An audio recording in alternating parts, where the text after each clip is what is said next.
Good morning, I'm Dan Owen, and this is Passage Attack.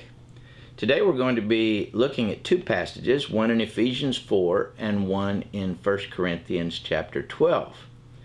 Both of these passages are Pauline passages on spiritual gifts. Let's look at these two passages and see if we can draw some conclusions. First of all, let's look at Ephesians 4:7. And notice in this passage, if we compare verses in context of this passage, that spiritual gifts seem to be for each one of us. If you'll notice here in verse 7, to each one of us was this grace given. And then if you go down to his conclusion in verse 16, he talks about all the body fitly framed and knit together through that which every joint supplies. And then he talks about each individual part doing its work. So each one of us is a part of the body of Christ, and each one of us is doing the work.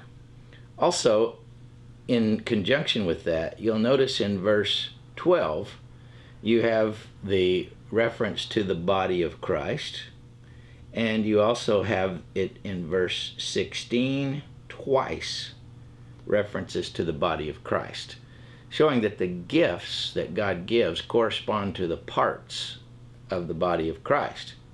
Another thing we see here is the purpose of the gifts in Ephesians chapter 4 is, according to verse 12, for the work of ministry and for the building up of the body of Christ.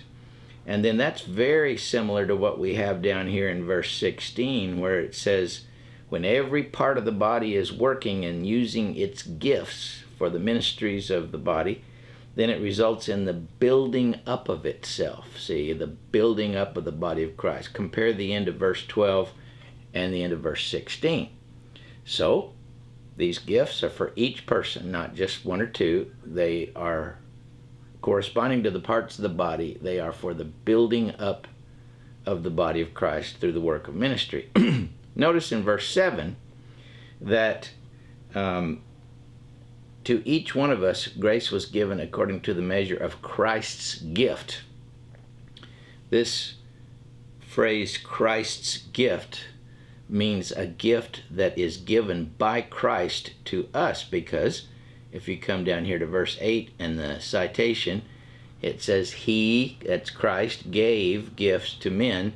And then if you follow that thought on down to verse 12, He gave some. And then you have examples of these spiritual gifts: apostles, prophets, evangelists, pastors, teachers.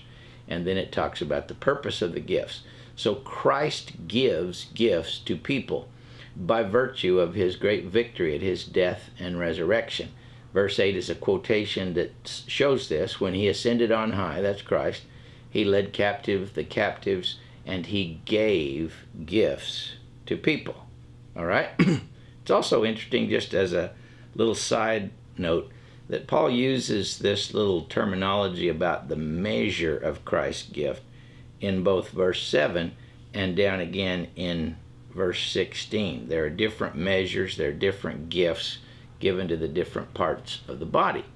Now let's compare what we learned there in Ephesians chapter 4 with what we learn in another Pauline passage about gifts, and that's 1 Corinthians chapter 12. So let's look carefully at this passage for just a moment. First of all, notice that the same emphasis about every person in the body is listed here. You have, in all persons the Spirit is working, and to each one is given. And down here again you have to each one individually, and here to each one of them. And down here you have we were all, and down at the very bottom we were all made to drink from the one Spirit. So each and every one, just as we had in the book of Ephesians chapter 4. Notice also that in this passage in 1 Corinthians, the gifts are called different things. And so if we go back up to verses 4 through 7, he says there are varieties or differences of gifts. Notice varieties are 3 times in verse 4, 5, and 6. And there are differences of gifts. This is charismata right here. And that is the word for a gift bestowed by God through his benevolence. And then they are also called ministries right here. And we learned in Ephesians chapter 4 that they were for the work of ministry, Ephesians 4 verse 12. That's why the gifts are given. And then here we have the word effects, which is actually a Greek word, energemata.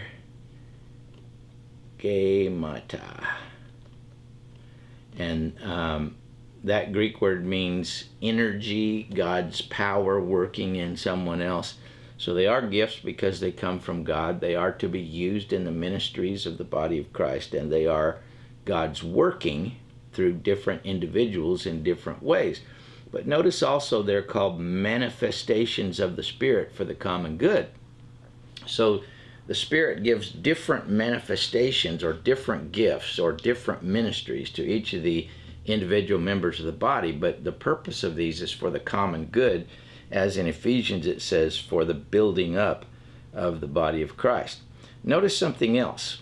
In this passage, he emphasizes divinity and the working of divinity through people in these gifts. Notice that while we have varieties of gifts, it's the same Spirit up here in verse 4.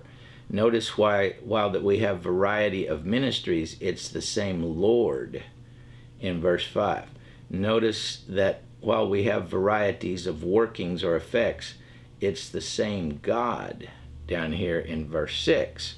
He mentions again it's a manifestation of the Spirit of divinity, similar to these passages up here. Again in verse 11, it's one and the same Spirit. Compare that to verse 4, 5, and 6. And so God's Spirit is involved. Christ is involved.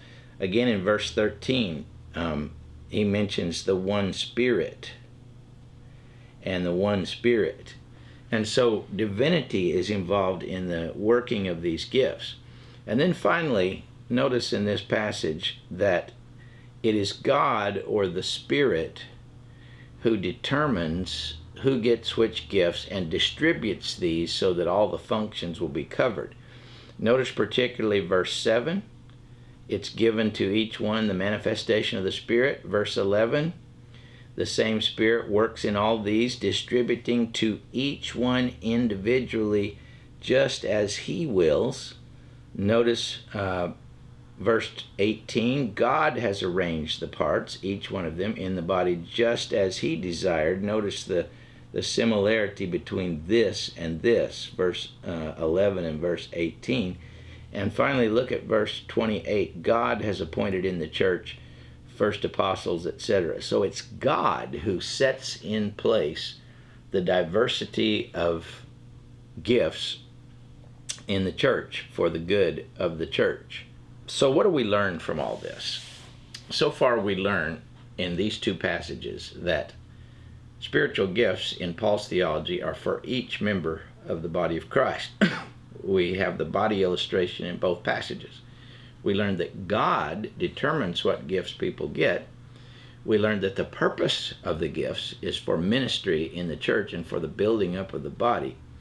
And we learn that it's when these gifts are all working individually, when everybody's doing their part, that it causes the growth and increase of the body of Christ. I hope this has been instructive. We'll do some more study on this later. I'm Dan Owen, and this is Passage Attack. I hope you have a great day.